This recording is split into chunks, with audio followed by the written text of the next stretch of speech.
Castlevania II: Simon's Quest is a very interesting game. It has many cool ideas, but the execution of those ideas aren't the best. There are some good and bad things here, and it's hard for me to decide whether the good outweighs the bad or vice versa. It was released in 1987 in Japan, 1988 in North America, and 1990 in Europe. Castlevania II was released not even a full year after the first game, and maybe that explains why the game is the way it is. There are still things I like about it, and some of them are so good that I once considered this my favorite Castlevania game in the NES trilogy. In Japan, Castlevania II: Simon's Quest is called Dracula 2: Noroi no Fuin. When translated to English, it's called Dracula 2: Seal of the Curse. In comparison, the first Castlevania was called Akumajo Dracula, or Devil's Castle Dracula. This might mean that Dracula is the actual title of the series. I wouldn't mind. Apparently, Hitoshi Akamatsu, the head director of the team behind the Castlevania trilogy on the NES, came up with the Simon's Quest subtitle himself. The story, like the first game, takes place in Transylvania. The year is 1698, 7 years after the heroic Simon Belmont killed the evil Count Dracula. However, before Dracula perished, he placed a curse upon Simon which would send him to an early grave. Simon, not knowing about the curse, but having his body decay, just assumed his death was near. He went to his family's grave, perhaps to think about the situation. Suddenly, a mysterious woman appeared and explained that Simon's horrible state was caused by a curse from Dracula. To free himself from the curse, Simon must find 5 remnants of Dracula and burn them in the ruins of Dracula's castle. It is unknown who exactly the mysterious woman was, but a theory suggests that she was Sarah Trantow, the fiancée of the Belmont who started this long feud against Dracula, Leon Belmont. After being turned into a vampire, she let Leon strike her down with a whip that would later be known as the Vampire Killer. This let her be sacrificed to make the whip whole and allow her to defeat the vampire who turned her. You can say that her soul resides in the whip. Knowing the descendant of her beloved was in danger, she appeared to Simon to guide him. While this hasn't been confirmed, it seems like a likely answer considering how she just mysteriously appeared and how she knew about the curse. The vampire killer has been used to slay vampires for generations, and she may be privy to their powers. Simon travels through towns to find clues, heal his wounds, and purchase supplies. Even after Dracula's death, monsters roam the land. At night, the towns close their doors to hide from zombies that wander in the darkness. Simon journeys through 5 mansions to find Dracula's remains. In the mansions, he finds fiendish creatures, deadly traps, and mysterious merchants. Each of Dracula's remains is within an orb that Simon must shatter with an oak stake that he purchases from merchants within the mansions. Each of Dracula's remains grants Simon power. Those powers could be a shield, the ability to see secrets hidden in walls, the ability to destroy certain walls with the vampire killer, and more. Throughout his adventure, he can find books that tell him various secrets that could help him. In Brahm's mansion, Simon finds Dracula's second-in-command, Death. In Laruba mansion, he finds the creepy Carmilla. Simon finds Dracula's nail, eyeball, rib, ring, and heart. With 5 of Dracula's remains, Simon heads to Dracula's castle. On the way, he visits the bleak town of Gulas, also known as Yomi. The only person who lives here is an old woman who urges Simon to live with her. As the town nearest to Dracula's castle, it would make sense for it to be so decrepit. Finally, Simon enters the ruins of Dracula's castle. After Simon's first journey to the castle, it collapsed and crumbled. No monsters litter the dead halls of the castle. Simon eventually finds a place to burn Dracula's remains.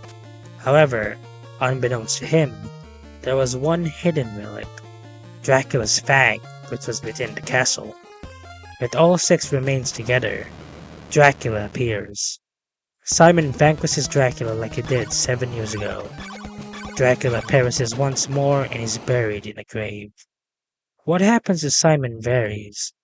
If Simon took 15 days to kill Dracula again, the ending implies neither would survive their battle. If it took Simon 8 to 14 days to kill Dracula, he is victorious and kneels at Dracula's grave, but he dies later from his wounds or maybe even the curse. If it took him 7 days or less, Simon is freed from the curse and kneels at Dracula's grave. Maybe he feels sorry for Dracula's torment of being resurrected and killed. Despite all the evils Dracula has done, Simon is sympathetic to his pain. Even after the years of torment the curse has given him, Simon kneels at Dracula's grave. In the darkness of the night, a hand presses against the dirt of Dracula's grave.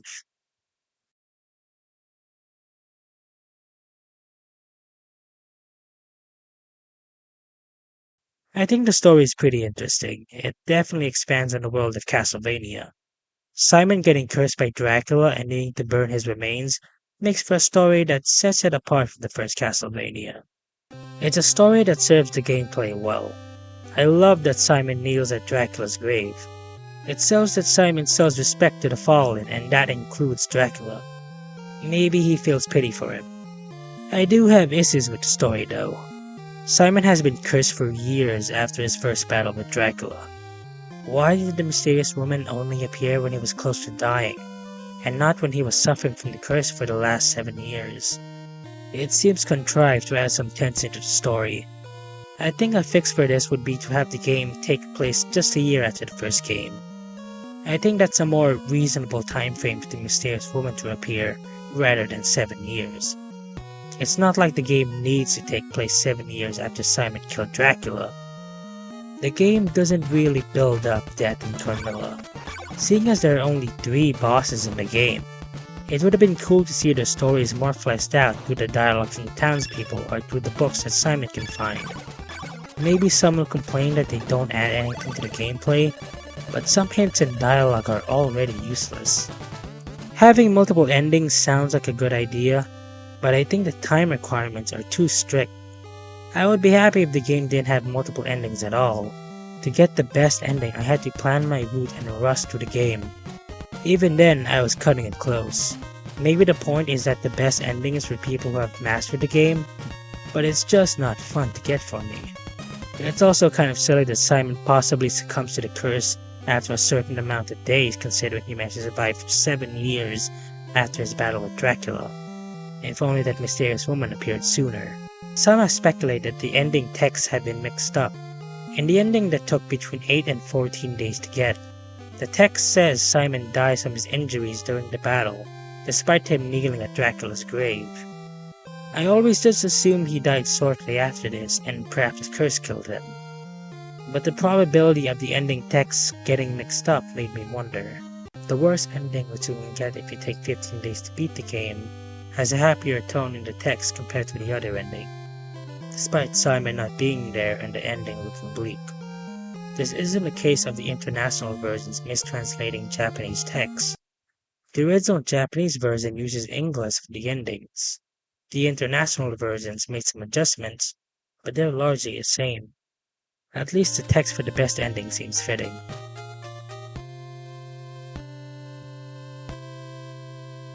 The last issue I have with the story is the very end of the best ending. Dracula sticks out his hands, showing that he's not truly dead. The game that takes place after Simon's quest in the timeline is Castlevania: Harmony of Dissonance, which is set 50 years after Simon's quest. The game never explicitly states what happened to Simon Belmont. It also never really addresses Dracula surviving the best ending. Dracula himself isn't exactly resurrected in Harmony of Dissonance, but there was a creature born from his remains and an evil soul which was residing in one of the characters. Dracula would not make a proper resurrection until Castlevania Wanderer of Blood, which takes place in 1792. The best ending in Simon's quest still confuses me. Did Dracula really come back to life after Simon's quest? And if so, did Simon come back to kill him a third time? Was it just Dracula calling his way back to the land of the living but ultimately failing? Perhaps the canon ending isn't the best ending, and either the worst or normal ending is. How did Dracula survive his second fight with Simon to stick his hand out of his grave? It's confusing, and it's knowing that this was never properly explained, despite how many games have been released after Simon's Quest. Simon's Quest is very different to the first Castlevania. You start at the town of Jova. You don't start at the castle. You get to explore the world outside of it. This is one of my favorite parts of Simon's Quest. Exploring the world outside the castle allows for some interesting locations to be seen, like towns, forests, and marshes. Simon's Quest looks good, but I wouldn't say it looks that much better than the first game. The graphics honestly aren't too notable. The fact you travel outside Dracula's castle gives the game some unique locations that you wouldn't find in the first one. However, the graphics can look a little bland and repetitive, especially when you explore the mansions. Sometimes the game slows down and that is really annoying. I think it's mainly due to having too many enemies and projectiles on screen. Simon's Quest already has enough problems in its game design alone. It doesn't need performance issues making it worse. The sound effects are good, but the music is what's notable, mainly because of one song, Bloody Tears. It would become an iconic song in the series. It sounds really energetic and gothic. All of the tracks are good, but they can get annoying due to how often they're used. I was listening to the same songs over and over again throughout the game. More tracks would have been appreciated, but maybe they just didn't have the capability to implement more. It really hurts how the songs are used so much that they eventually become annoying. Let me talk about the track Dwelling of Doom. It sounds good. It makes me feel like I'm exploring a foreboding dwelling rife with darkness and evil. However, it plays in every mansion, and the song itself can sound repetitive. It would have been great if each mansion had its own music. It would give them more of an identity, like how I can associate a song in the first Castlevania with a level. For example, when I think of the song Vampire Killer in the first Castlevania, I would think of the first level. Having a song exclusive to each level gives both the songs and the levels more identity. I was really glad that when I went to Dracula's castle in Simon's Quest, it had its own unique song. It sounded ominous. It was like I was supposed to expect some enemies to fight, but there's nothing but rubble and emptiness there. Simon Belmont controls as you'd expect. If you got used to controlling him in the first Castlevania, you'll have little trouble getting used to controlling him in Castlevania II. You still can't change your jump trajectory in midair, and you have to either press up or down to walk on stairs. There is something neat when he's walking on stairs. If you hold the attack button, he continuously attacks. You begin at the town of Jova. Most of the towns have a lot of people to talk to. However, their dialogue can be cryptic and sometimes untrue. This isn't just due to Saudi translation, although that still is a factor. It's a deliberate design decision to have some of the townspeople lie to Simon. Some are just pranksters and some are fearful of Dracula, so they try to mislead Simon. I kind of like this because it makes for good world building, but the poor translation makes the false information hurt even more. In addition, the text in the game goes by too slowly. The first person you might talk to suggests buying a white crystal. Crystals are important for progressing through the game. In the town, you can also find holy water and an upgrade for your whip. The holy water was really powerful in the first Castlevania because it continually hurt enemies while keeping them in place. Combine that with a sword multiplier and it becomes even stronger. However, in Simon's Quest, it's more like a tool instead of a weapon. You can still use it to hurt enemies, but it doesn't do a lot of damage. Simon's Quest has more RPG elements than its predecessor. You earn hearts by defeating enemies, and you use them as currency to pay merchants, ammo for your sub-weapons, or to level up. It's strange that the game uses hearts as money when the first game had regular money, although you couldn't use them to buy anything and they just give you points. Level ups give you more health, which is useful, but gathering hearts can be tedious. There are still lives, but losing a life will make you respawn where you died. You lose nothing from losing a life. Losing all your lives and getting a game over will still respawn you to where you died, however you lose all your hearts. Given how important hearts are, getting a game over still hurts. Personally, I'm not a fan of how the lives work in the game.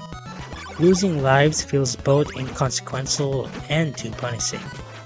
It feels inconsequential because you just respawn where you died, but too punishing because getting a game over gets rid of all your hearts. It works, but I think it could have been better. I think losing all of your hearts is too punishing, and just encourages you to recuperate your losses, making the game feel more repetitive. Maybe if losing a life meant starting at the beginning of a screen, it would feel slightly more punishing. As for getting a game over, I think starting from the last building you entered or exited would be a good place to respawn. Also, don't take away the hearts. If you die within a mansion, you should just start at the entrance. There are churches in most towns where you can heal. As an alternative to how game overs work, maybe a game over should spawn you back to the last church where you healed. Another issue with the life system is that there's no way to gain more lives. I still get another life after a certain number of hearts. What I usually do to start is buy the white crystal and start killing enemies to the right side of town for hearts. There are also enemies to the left side of town, but they're really tough. I usually kill these wolfmen for hearts. Enemies respawn after a certain distance, so it's easy to farm them for hearts. Eventually the night comes and you get a message. What a horrible night to have a curse.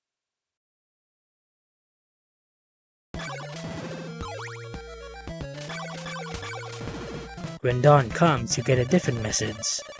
The morning sun has vanquished the horrible night.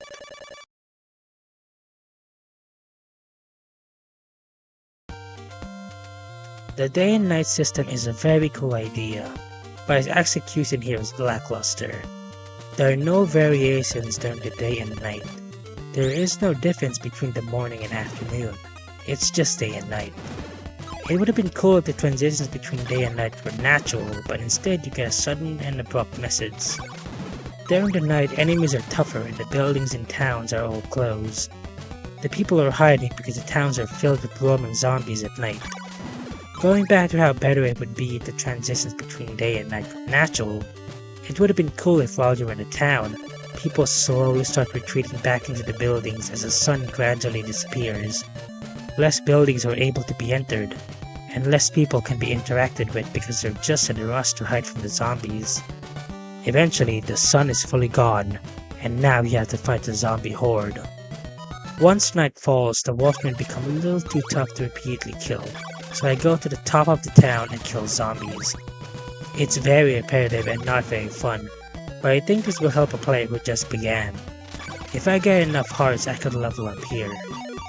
I keep killing zombies until dawn comes, and then I buy the holy water. If I have enough hearts, I buy the thorn whip. It's stronger and longer than the leather whip you start with. The thorn whip is not required to get the next whip upgrade, so you can skip it if you want to. The first mansion is Berkeley Mansion.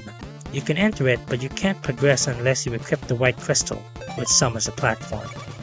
The holy water is very useful for exploring the mansions because you can use it to check for breakable or fake blocks. The fake blocks can be annoying, but there's usually a clue to help you. For example, an enemy could be moving back and forth in a section of the floor, but never outside of that section. There might be a fake floor right outside that section. The visuals can also clue you in. For example, this pillar is placed on a fake floor. Within each mansion is a merchant who sells an oak stake. The oak stake is required to shatter orbs that contain Dracula's remains. Once you use an oak stake, you'll have to buy a new one.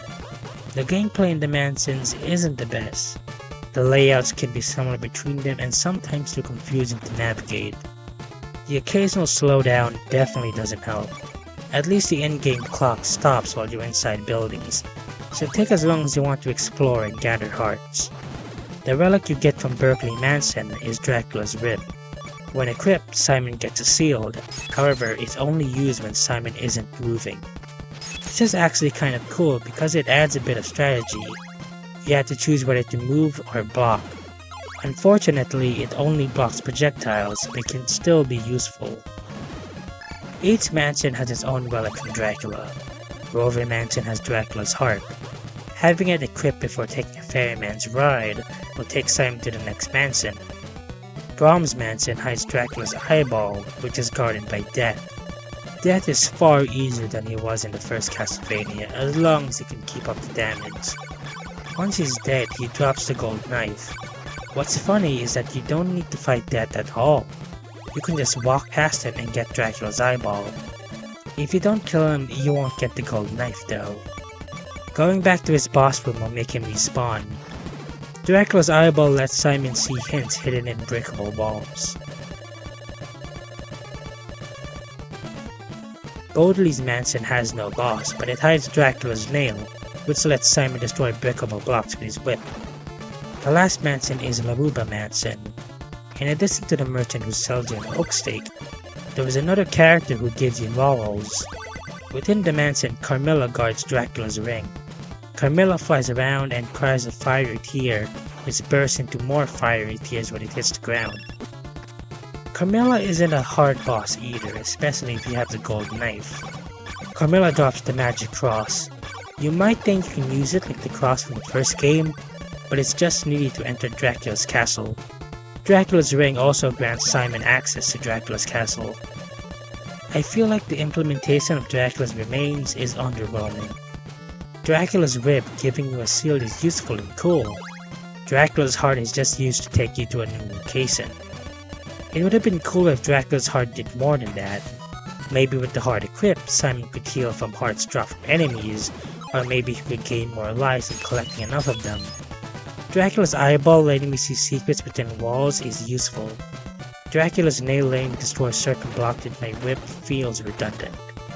A player would probably have the holy water this deep into the game.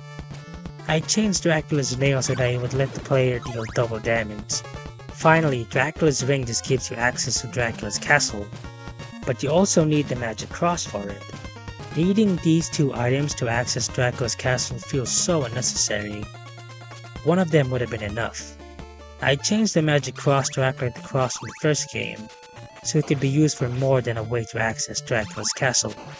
As for Dracula's ring, a cool function for it would be that equipping it would not deplete Simon's hearts by using certain items like the golden knife or the sacred flame. Simon can use a wide variety of items throughout his adventure. Some are more useful than others. There are 3 variations of the crystal. The first one is the white crystal which you buy at the town of Jova. It's used to reveal and use a platform in Berkeley Mansion. The second one is the blue crystal which you trade your white crystal for with someone at the town of Algebra. This is where it gets really cryptic. You have to go to the lake beneath the town and kneel for a few seconds. This will scroll the screen down, leading you to the second mansion. If you don't kneel with the blue crystal, Simon will just die from touching the water. Lastly, there's the red crystal. You can get it by trading your blue crystal with someone from the town of Aldra. You use it at the Bora Cliff, which is the westernmost part of the game.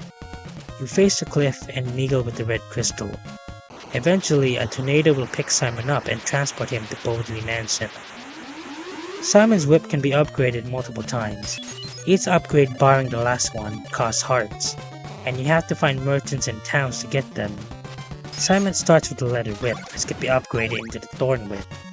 The thorn whip can be upgraded into the chain whip, and that can be upgraded into the morning star. The final upgrade can be obtained from a person in the cave. You must have the morning star beforehand or else you won't get the upgrade. The final whip is the flame whip. Not only does it look cool, but it's the strongest whip in the game. You even get it for free. As much as I love the flame whip, it would have been cool if it shot out fireballs like the whip in Castlevania The Adventure. It would have made the flame whip stand out more in the gameplay rather than having it be just another whip. Sub-weapons also return and you don't have to swap one for another. The holy water is much weaker than it was in the first Castlevania, but it's arguably more useful. You can use it to break certain blocks or to check if some blocks are fake. It consumes no hearts to use. You can still use it against enemies, but I don't recommend it, especially late to the game. The dagger from the first game returns, but its range is short and its damage is weak. At least it doesn't consume any hearts. There are stronger versions of the dagger though. The silver knife travels across the whole screen and deals more damage, but it consumes hearts. The gold knife that drops from that can burst into flames and striking an enemy, stunning it and dealing damage. The diamond is a new sub-weapon that bounces on surfaces and hits enemies along its way. I don't really like it. Maybe I would be more inclined to use it if it did way more damage or if it traveled faster. The sacred flame is found inside some breakable blocks within the cave. It acts like the holy water from the first game. You toss it and enemies are paralyzed while they suffer continuous damage. There's the garlic that can be dropped and any enemy that touches it will be paralyzed and be dealt continuous but low damage. It's like the sacred flame but you don't use hearts. You have to buy garlic and you only have a limited supply until you buy more. The garlic can also be used to summon 2 people in 2 locations. One gives you the silver knife and the other gives you a silk bag. The silk bag lets you carry more garlic along with laurels. Laurels will make Simon invincible for several seconds. Very useful for traveling across poisonous marshes. The final battle against Dracula is not as difficult as the battle from the first game. You can easily beat him in a variety of ways. Here's me using the sacred flame. He can't do a thing while he's getting burned. You can also use the gold knife. I always thought Dracula in this game looked weird. His face looks like a skull. He looks more like Death than Dracula. I read that this is actually Dracula's ghost, which might explain that. There are some interesting things regarding the development of the game. Because of the more non-linear structure of Simon's Quest, it's easy to compare it to Metroid. However, Hitoshi Akamatsu, the head of the Castlevania series on the NES, has said that the game was influenced by a Konami game known as the Maze of Gallius. The zombies that roamed the towns at night originally hopped around in the Chinese Jiang Sea, but they were too tough for some people, so we toned them down to just walking zombies. I'm glad that decision was made. Originally, there was an enemy named Franken, which is obviously inspired by Frankenstein's monster. He would have walked towards the player and made the ground shake and collapse. There were cool outdoor elements such as a collapsing grids, gusts of wind, and tornadoes. What's cool is the wind would kick up at certain times. I wish these elements made it into the game, although I think I can understand why they were cut. There may have been technical limitations and some players might find the outdoor hazards annoying. Personally, I would have loved seeing them in the game because they could add an extra layer to traversing the world.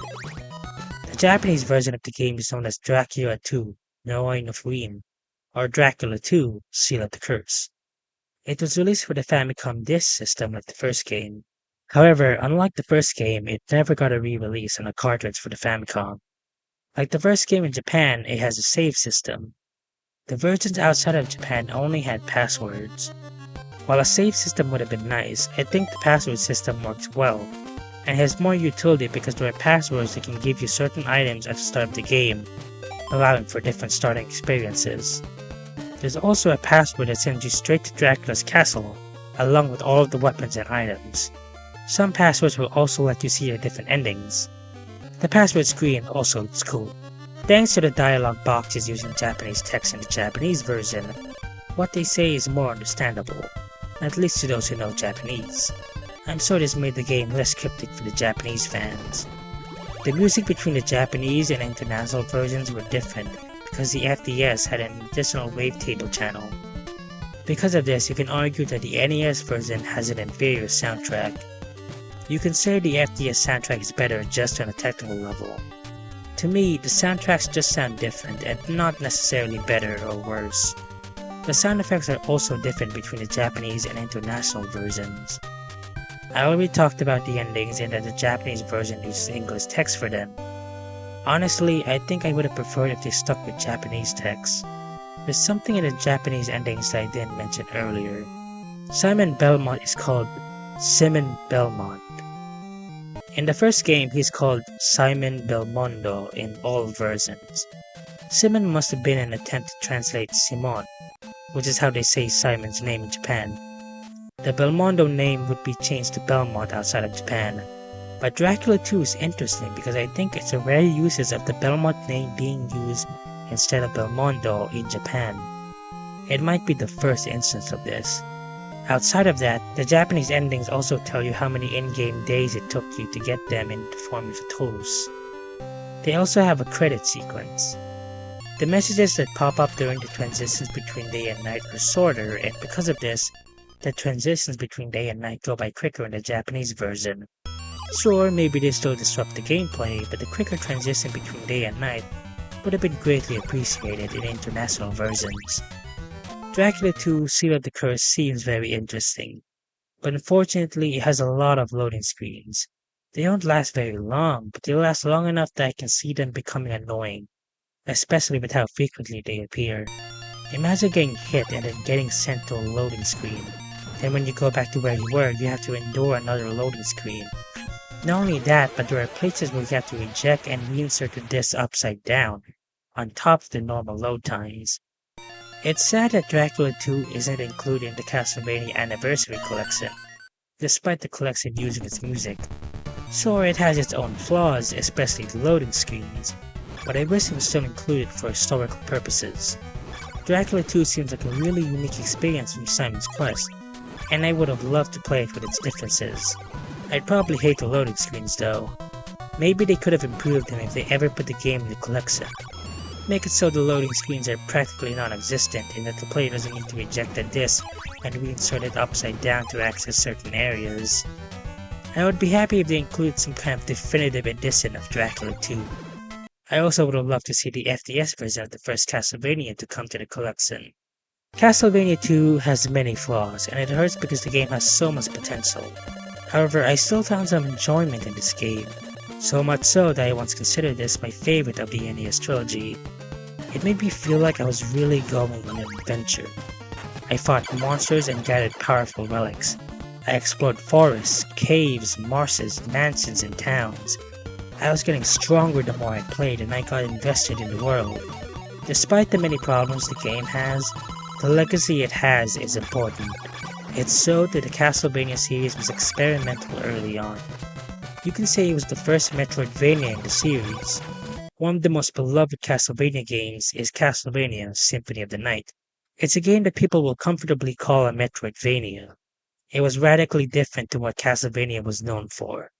Instead of hardcore platforming and linear levels, it was easier, focused on exploring a huge map. When Symphony of the Night was being pitched to the higher-ups, Konami accepted it because Castlevania 2 was actually positively received. Konami saw that people were open to a more non-linear Castlevania that focused on exploration rather than action. Without Simon's Quest, it's possible we wouldn't have gotten Symphony of the Night and the Metroidvanias that came after it. I stopped caring about what my favorite game in the NES Castlevania trilogy is, but the fact that Castlevania 2 was once considered my favorite means something. It definitely has its positives. The flaws can really detract from the experience, but I don't regret playing it. I appreciate not only its legacy, but some of its ideas and gameplay. I think Castlevania 2 is for those who are really into the series already. I wouldn't recommend it for someone's first game in the series, but for those who are already into Castlevania, this is an interesting, important, and sometimes fun part of history. I'm glad Castlevania 2 exists despite its flaws. Even if people can be critical of the game, at least its legacy is appreciated. Thank you for watching.